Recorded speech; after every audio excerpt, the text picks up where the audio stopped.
दूसरा अध्याय भगवान का गर्भ प्रवेश और देवताओं द्वारा गर्भस्तुति। श्री सुखदेव जी कहते हैं, परीक्षित, कंस एक तो स्वयं बड़ा बली था और दूसरे मगध नरेश जरासंध की उसे बहुत बड़ी सहायता प्राप्त थी। तीसरे उसके साथी थे प्रलंबासुर, बकासुर, चारुण, तृणावर्त, अगासुर, मुष्टिक, अरिष्टासुर, द्विविध, पूतना, केसी और देनक तथा बाणासुर और भौमासुर आदि बहुत से दैत्य राजा उसके सहायक थे। इनको साथ लेकर वह यदुवंशियों को नष्ट करने लगा। वे लोग भयभीत होकर कुरु, पंचाल, कैकेयी, साल्व, विदर्भ, निषद, विदेह और कौशल आदि देशों में जा बसे। कुछ लोग ऊपर से उनके मन के अनुसार काम करते हुए उनकी सेवा में लगे रहे। जब कंस ने एक एक करके देवकी के छह बालक मार डाले, तब देवकी के सातवें गर्भ से भगवान के अंशरूप श्री शेष जी, जिन्हें अनंत भी कहते हैं, पधारे। आनंदास्वरूप शेष जी के गर्भ में आने के कारण देवकी को स्वाभाविक ही हर्ष हुआ, परंतु कंस शायद इससे भी मार डाले, इस भय से उसका शोक भी बढ़ गया। विश्वात्मा भगवान ने देखा कि मुझे ही अपना स्वामी और स्वयं सर्वस्व मानने वाले यदुवंशी कंस के द्वारा बहुत ही सताए जा रहे हैं। तब उन्होंने अपनी योगमाया को यह आदेश दिया, देवी कल्याणी, तुम व्रज में जाओ। वह प्रदेश ग्वालों और गौओं से सुशोभित है।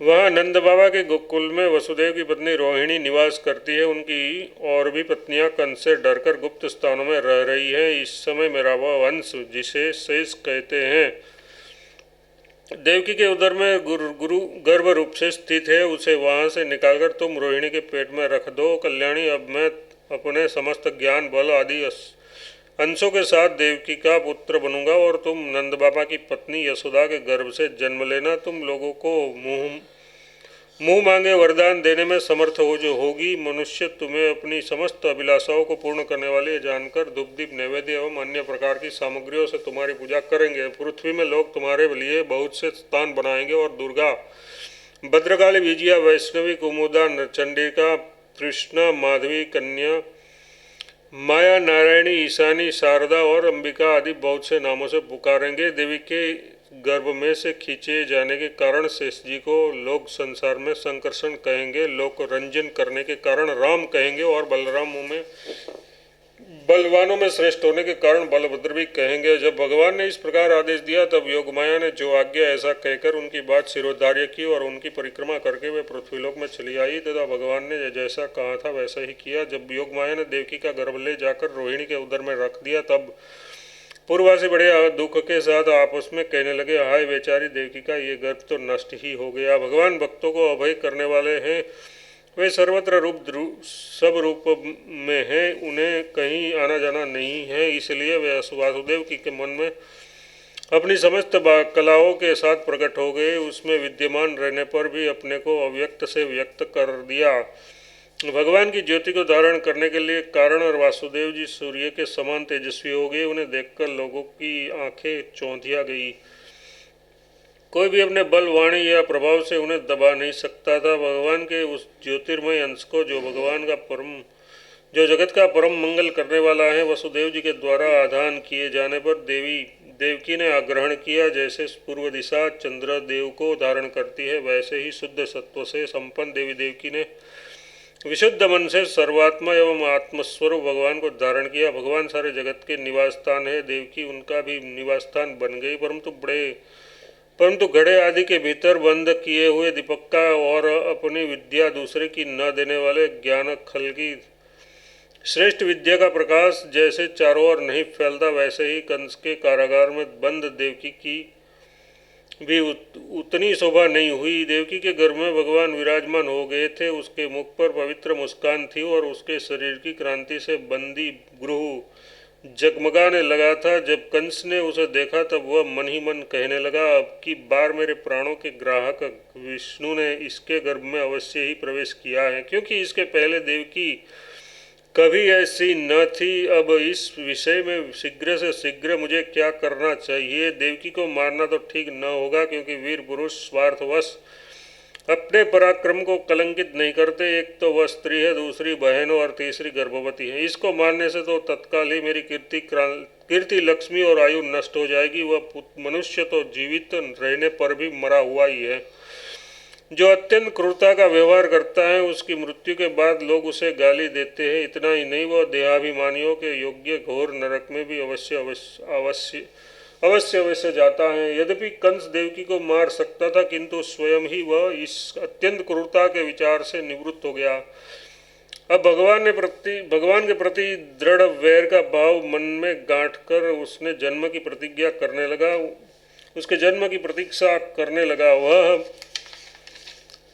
उठते बैठते, खाते पीते, सोते जागते और चलते फिरते सर्वदा ही श्री कृष्ण के चिंतन में लगा रहा। जहाँ उसकी आंखें पड़ती, जहाँ कुछ खड़का होता, वह उसे श्री कृष्ण दिख जाते। इस प्रकार उसे सारा जगत ही श्री कृष्णमय देखने लगा। परीक्षित, भगवान शंकर और ब्रह्मा जी कंस के कैद खाने में आए। उसके साथ अपने अनुचरों के सहित समस्त देवता और नारदादि ऋषि भी थे। वे लोग सुमधुर वचनों से सबकी अभिलाषा पूर्ण करने वाले श्रीहरि की इस प्रकार स्तुति करने लगे।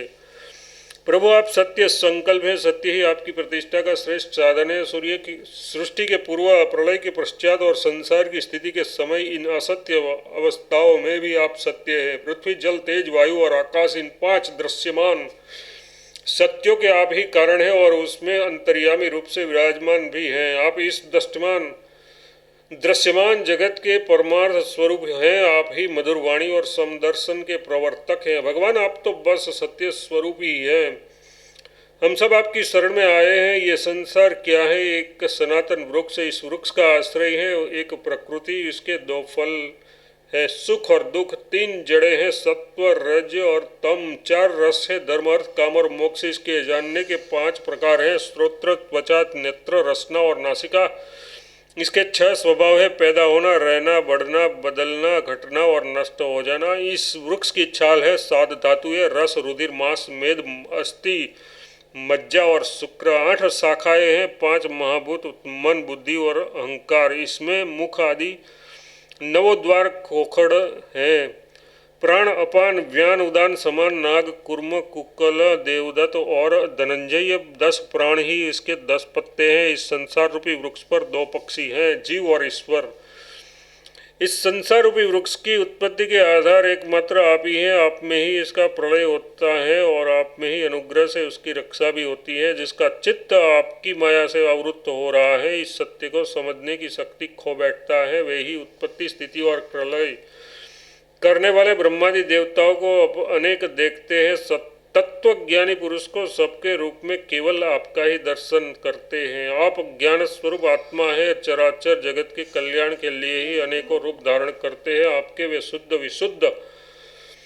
आपके वे रूप विशुद्ध अप्राकृतिक सत्वमयी होते हैं और संत पुरुषों को बहुत सुख देते हैं। आप ही दुष्टों को अपनी दुष्टता का दंड भी देते हैं, उसके लिए अमंगल भी होते हैं। कमल के समान कोमल, अनुग्रह भरे नेत्रों वाले प्रभु, कुछ बिरले लोग ही आपके समस्त पदार्थों और प्राणियों के आश्रय स्वरूप रूप में पूर्ण एकाग्रता से अपना चित्त लगा पाते हैं और आपके चरण कमल रूपी जहाज का आश्रय लेकर इस संसार सागर को बछड़े के खुर के गड्ढे के समान अनायास ही पार कर जाते हैं। क्योंकि न हो अब तक के संतों ने इसी जहाज से संसार सागर को पार जो किया है, परम प्रकाश स्वरूप परमात्मन आपके भक्तजन सारे जगत से निष्कपट प्रेमी सच्चे हितैषी होते हैं। वे स्वयं तो इस भयंकर और कष्ट से पार करने योग्य संसार सागर को पार कर ही जाते हैं, किंतु औरों के कल्याण के लिए भी वे यहाँ आपके चरण कमलों की नौका स्थापित कर जाते हैं। वास्तव में सत्पुरुषों पर आपकी महान कृपा है, उसके लिए आप अनुग्रह स्वरूपी हैं। कमलनयन, जो लोग आपके चरण कमलों की शरण नहीं लेते तथा आपके प्रति भक्तिभाव से रहित होने के कारण जिनकी बुद्धि भी शुद्ध नहीं है, वे अपने को झूठ मूठ मुक्त मानते हैं। वास्तव में तो वे बद्ध ही है। यही बड़ी समस्या और साधन का कष्ट उठाकर किसी प्रकार ऊंचे से ऊंचे पद पर भी पहुंच जाए तो भी वहां से नीचे गिर जाते हैं। परंतु भगवान, जो आपके अपने निज जन हैं, जो आपके अपने निज जन हैं, उन्होंने आपके चरणों में अपनी सच्ची प्रीति जोड़ रखी है। वे कभी उन ज्ञानाभिमानियों की भांति अपने साधन मार्ग से गिरते नहीं। प्रभु, वे बड़े बड़े विघ्न डालने वालों की सेना के सरदारों के सिर पर पैर रखकर निर्भय विचरते हैं। कोई भी विघ्न उसके मार्ग में रुकावट नहीं डाल सकते, क्योंकि उनके रक्षक आप जो हैं। संसार की स्थिति के लिए समस्त देहधारियों का परम कल्याण प्रदान करने वाला विशुद्ध सत्वमयी सच्चिदानंदमयी परम दिव्य मंगल विग्रह प्रकट करते हैं। उस रूप में प्रकट होने से ही आपके भक्त वेद कर्मकांड अष्टांग योग तपस्या और समाधि के द्वारा आपकी आराधना करते हैं। बिना किसी आश्रय के वे किसी की आराधना करेंगे। प्रभु, आप सबके विधाता हैं। यदि आपका ये विशुद्ध सत्वमय निज स्वरूप न हो तो अज्ञान और उसके द्वारा होने वाले भेदभाव को नष्ट करने वाला अपरोक्ष ज्ञान ही किसी को न हो। जगत में दिखने वाले तीनों गुण आपके हैं और आपके द्वारा ही प्रकाशित होते हैं, ये सत्य है। परंतु ये इस गुण की प्रकाशक वृत्तियों से आपके स्वरूप का केवल अनुमान ही होता है, वास्तविक स्वरूप का साक्षात्कार नहीं होता। आपके स्वरूप का साक्षात्कार तो आपके इस विशुद्ध सत्वमय स्वरूप की सेवा करने पर आपकी कृपा से ही होता है। भगवान, मन और वेद वाणी के द्वारा केवल आपके स्वरूप का अनुमान मात्र होता है, क्योंकि आप उनके द्वारा दृश्य नहीं, उसके साक्षी हैं। इसलिए आपके गुण, स्वरूप, जन्म और कर्म आदि के द्वारा आपके नाम और रूप का निरूपण नहीं किया जा सकता। फिर भी प्रभु, आपके भक्तजन उपासना आदि क्रिया योगों के द्वारा आपका साक्षात्कार तो करते ही हैं। जो पुरुष आपके मंगलमय नामों और रूपों का श्रवण, कीर्तन, स्मरण और ध्यान करता है और आपके चरणों कमलों की सेवा में ही अपना चित्त लगाए रहता है, उसे फिर जन्म मृत्यु रूपी संसार के चक्र में नहीं आना पड़ता। संपूर्ण दुखों के हरने वाले भगवान, आप सर्वेश्वर हैं। ये पृथ्वी तो आपका चरण कमल ही है। आपके अवतार से इसका भार दूर हो गया। धन्य है प्रभु, हमारे लिए ये बड़े सौभाग्य की बात है कि हम लोग आपके सुंदर सुंदर चिन्हों से युक्त चरण कमलों के द्वारा विभूषित पृथ्वी को देखेंगे और स्वर्ग लोक को भी आपकी कृपा से कृतार्थ करेंगे। प्रभु, आप अजन्मा है। यदि आपके जन्म के कारण के संबंध में हम कोई तर्क ना करें तो यही कह सकते हैं कि यह आपका एक लीला विनोद है। ऐसा कहने का कारण यह है कि आप तो द्वैत के लेस से रहित सर्वाधिष्ठान रूप है और इस जगत की उत्पत्ति, स्थिति तथा प्रलय अज्ञान के द्वारा आप में आरोपित हैं। प्रभु, आपने जैसे अनेकों बार मत्स्य, हयग्रीव, कच्छप, नृसिंह, वराह, हंस, राम, परशुराम और वामन आदि अवतार धारण करके हम लोगों की और तीनों लोगों की रक्षा की है, वैसे ही आप इस बार भी पृथ्वी का भारहरण कीजिए। यदुनंदन, हम आपके चरणों में वंदना करते हैं। देवकी को संबोधित करके, माताजी, ये बड़े सौभाग्य की बात है कि आपकी कोख में हम सबका कल्याण करने के लिए स्वयं भगवान पुरुषोत्तम अपने ज्ञान बल आदि अंशों के साथ पधारे हैं। अब आप कंस से तनिक भी मत डरिए। अब तो वह कुछ ही दिनों का मेहमान है। आपका पुत्र यदुवंश की रक्षा करेगा। श्री सुखदेव जी कहते हैं, परीक्षित, ब्रह्मादि देवताओं ने इस प्रकार भगवान की स्तुति की। उसका रूप ये है, इस प्रकार निश्चित रूप से तो कहा नहीं जा सकता। सब अपनी अपनी मति के अनुसार उसका निरूपण करते हैं। इसके बाद ब्रह्मा और शंकर जी को आगे करके देवगण स्वर्ग में चले गए।